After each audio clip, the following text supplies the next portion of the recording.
तो कहानी शुरू होती है दो चोर आदमियों को दिखाते हुए। ये जेवर को चोरी कर रहे थे। वो लोग जेवर तो चोरी कर लेते हैं, पर उस जगह पर एक बिल्ली थी जो एक चोर पर हमला कर देती है। उसकी गर्दन पर बिल्ली के पंजे गड़ गए थे। थोड़ी ही देर बाद वो आदमी पागल सा होने लगा था और अपने ही साथी को काट लेता है। जब वो अपने साथी को काट रहा था, इसी हाथापाई में वो पानी में गिर जाता है और पहुंच गया था गंगनम शहर में। पर जब वो पानी से बाहर आता है तो पूरी तरह ज़ॉम्बी में बदल चुका था। वो अब शहर की तरफ निकल पड़ता है। इसके बाद हम हियोन सुक नाम के एक लड़के को देखते हैं जो सोकर उठा था और फ्रेश होकर अपने काम पर निकल जाता है। उधर दूसरी तरफ वो ज़ॉम्बी जो इस शहर में आ गया था, वो एक जानवर को मारकर खा रहा था। वो आदमी अभी पूरी तरह ज़ॉम्बी में बदला नहीं था। जब लोग उससे बात करने की कोशिश करते हैं तो वो भाग जाता है और टकराता है हियोन सुक से। वो भी उस आदमी से बात करने ही वाला था, पर तभी उसे अपनी एक दोस्त नजर आती है जिसका नाम मिनजिंग था। उसको कुछ लड़के वहाँ पर तंग कर रहे थे, इसलिए हियोन सुक उसकी मदद करता है। उन लड़कों को वहाँ से मारकर भगा देता है। यहाँ पर हमें पता चलता है कि हियोन सुक लड़ाई में काफी माहिर था। हियोन सुक और मिनजिंग दोनों एक जगह पर काम करते थे और जहाँ पर इन दोनों का ऑफिस था वो एक नई बिल्डिंग थी। उस बिल्डिंग की चेकिंग करने एक इंस्पेक्शन लेडी आई थी। वो थोड़ी सी खड़ूस थी। हियोन सुक और मिनजिंग दोनों एक छोटे से ऑफिस में काम करते थे। उनकी कंपनी एक यूट्यूब चैनल चलाती थी। हम यहीं पर हियोन सुक के बॉस को भी देखते हैं जिसकी नजर हमेशा मिनजिंग पर रहती थी, जो बात हियोन सुक को बिल्कुल भी अच्छी नहीं लगती थी क्योंकि वो खुद मिनजिंग को बहुत पसंद करता था। उधर ही हियोन सुक का दोस्त भी था जो इनके साथ काम करता था। दूसरी तरफ हम उस ज़ॉम्बी को देखते हैं जो शहर में आ गया था और उसकी नजर अब हियोन सुक की ऑफिस की बिल्डिंग पर थी। टीवी में भी इस ज़ॉम्बी के बारे में बताया जा रहा था, जिसको देखकर हियोन सुक ने पहचान लिया था। ये सब डर गए थे क्योंकि वो ज़ॉम्बी इनके एरिया में ही फिर रहा था। थोड़ी देर बाद हियोन सुक की ऑफिस में पानी वाला आता है। तभी इनका बॉस उसको देखकर छुप जाता है क्योंकि इनका काम इतना खराब था, ये पानी वाले को भी पैसे नहीं दे पाए थे। खैर पानी वाला तो चला गया था। जब वो अपनी गाड़ी के पास जाता है तो उसको वो ही ज़ॉम्बी ने आकर काट लिया था और उसका खून पीने लगता है। जब वो ज़ॉम्बी पानी वाले को मारकर खड़ा होकर गाड़ी के शीशे में देखता है तो खुद को देखकर रोने लगता है। इसका मतलब ये था कि ज़ॉम्बी के अंदर कहीं ना कहीं इंसानियत बाकी थी, पर अब वो और भी ज्यादा पागल होने लगा था। उधर बिल्डिंग के अंदर इंस्पेक्शन लेडी जब बाथरूम को चेक करती है तो गार्ड्स को बहुत डांटती है। कहती है इतने गंदे बाथरूम क्यों हैं? मैं तुम्हें इस बिल्डिंग से निकलवा दूंगी। पर तभी वो चीखने चिल्लाने की आवाजें सुनते हैं। इंस्पेक्शन लेडी जब बाहर आती है तो बिल्डिंग में एक भगदड़ मची हुई थी। एक ऑफिस के अंदर से लोग भाग रहे थे। वो इंस्पेक्शन लेडी जब देखती है तो उसके तो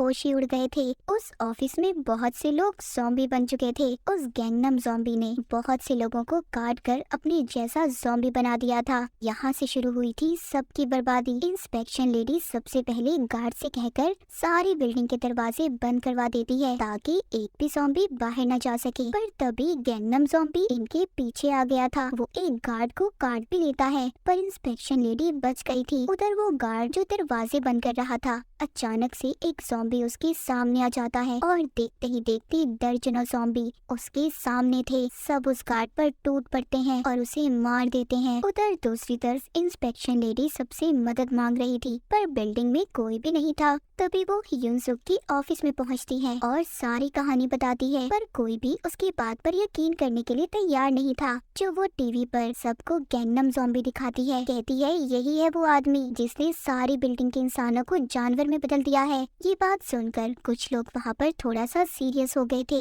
हियोन सुक का बॉस कहता है अगर ये बात सच है क्यों ना हम एक वीडियो बनाएं, हमारा चैनल वायरल हो जाएगा। ये सब अब वीडियो बनाने चले जाते हैं, सिवाय एक गार्ड के जिसको ज़ॉम्बी ने काटा था। उसके हाथ में अब दर्द हो रहा था। वो समझ चुका था कि वो भी अब ज़ॉम्बी बनने वाला है। उधर बाकी के लोग जब वीडियो बनाने गए थे वो हल्का सा दरवाजा खोलकर वीडियो बनाते हैं, पर एक ज़ॉम्बी उन्हें वीडियो बनाते हुए देख लेता है और मिनजिंग को पकड़ लेता है। उस एक ज़ॉम्बी की वजह से बाकी के ज़ॉम्बी भी इनके पास आने लगे थे, पर हियोन सुक ने सही वक्त पर दरवाजे को बंद कर दिया था और दोबारा से ये ऊपर की तरफ आने लगते हैं। हियोन सुक के बॉस को भी एक अच्छी वीडियो मिल गई थी, लेकिन तभी ये अपने सामने गैंगनम ज़ॉम्बी को देखते हैं युनसुक उससे लड़ता है, उसका मुकाबला करता है, पर आखिर में ज़ॉम्बी उस पर भारी पड़ रहा था। वो ज़ॉम्बी बॉस पर भी हमला करने वाला था, पर बॉस अपनी जान बचाने के पीछे युनसुक के दोस्त को ज़ॉम्बी के आगे फेंक देता है कि युनसुक भी अपने दोस्त को नहीं बचा पाया था,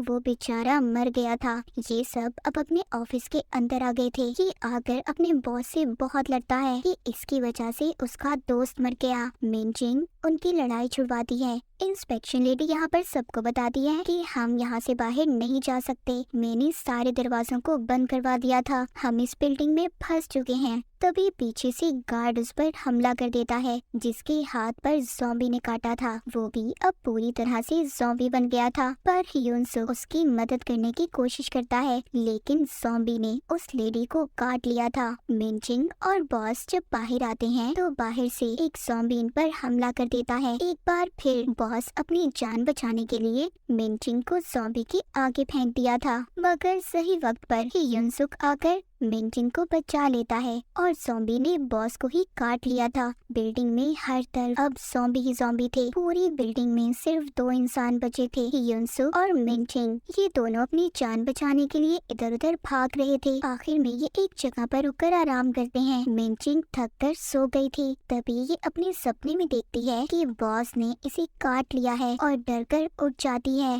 तभी यहाँ पर युनसुक को एक आइडिया आता है। वो एक रेडियो को चलाकर लटका देता है ताकि सभी ज़ॉम्बीज़ उसके पास जाएं और बिल्डिंग के बाहर निकलने का रास्ता साफ कर दें, जिससे ये आसानी से बिल्डिंग के बाहर जा सकते हैं। उस रेडियो की आवाज सुनकर बेहोश ज़ॉम्बी भी जाग गए थे। अब ये जल्दी जल्दी जब भाग रहे थे तभी युनसुक का दोस्त जो ज़ॉम्बी बन गया था वो इनका रास्ता रोक लेता है। युनसुक उसे समझाने की बहुत कोशिश करता है। उधर बॉस के ज़ॉम्बी ने भी मिनजिंग को पकड़ लिया था। यहाँ पर मिनजिंग का सपना सच हो जाता है कि अपनी और युनसुक की जान बचाने के लिए बेसबॉल बैट से इन पर हमला करती है। हिम्मत कर ये दोनों आगे बढ़ते हैं। जब ये मदद के लिए फोन करते हैं, फोन भी बंद थे। तभी गैंगनम ज़ॉम्बी इनके पास आ गया था। उधर रेडियो भी बंद हो जाता है। नीचे बाहर जाने का सिर्फ एक ही रास्ता था और वो था ज़ॉम्बीज़ के बीच में से।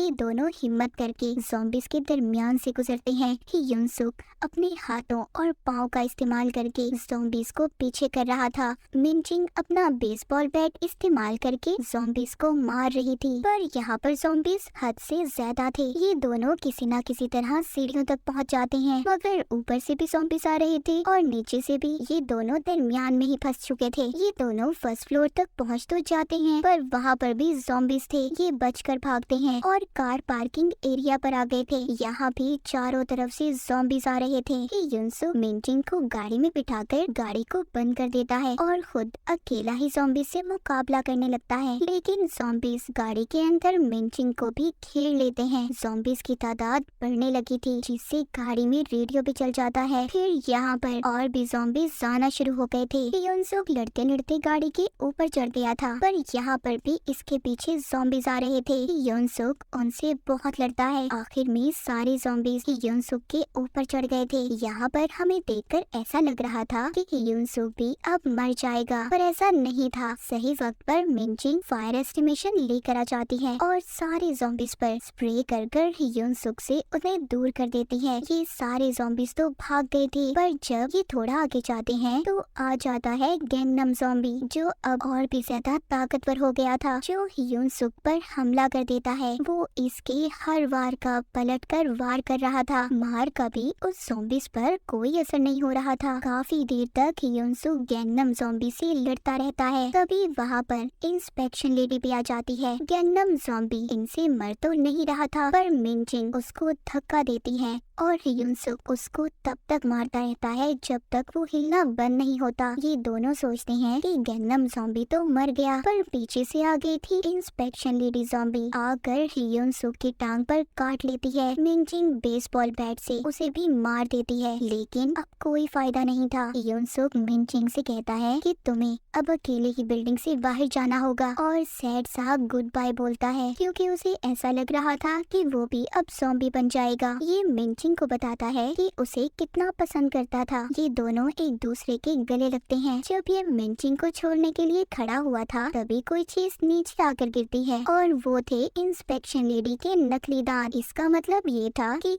यूनसुक पर तो वायरस का कोई असर हुआ ही नहीं था। अब ये दोनों मिलकर बिल्डिंग से बाहर निकलते हैं, पर जाते हुए दोनों एक बेवकूफी कर जाते हैं। दोनों ने दरवाजे को खुला ही छोड़ दिया था। तो कहानी के आखिर में हम देखते हैं गैंगनम ज़ॉम्बी अभी भी जिंदा था। वो भी उठकर बाहर की तरफ जाने लगता है। मतलब अब ये बर्बादी पूरे शहर में फैलने वाली थी। अब शुरू होने वाला था ज़ॉम्बी एपोकलिप्स। क्या ये ज़ॉम्बी अब पूरे शहर में तबाही फैलाने वाला था? तो क्या होगा गैंगनम शहर का हाल? और इसी के साथ ये कहानी यहीं पर खत्म हो जाती है।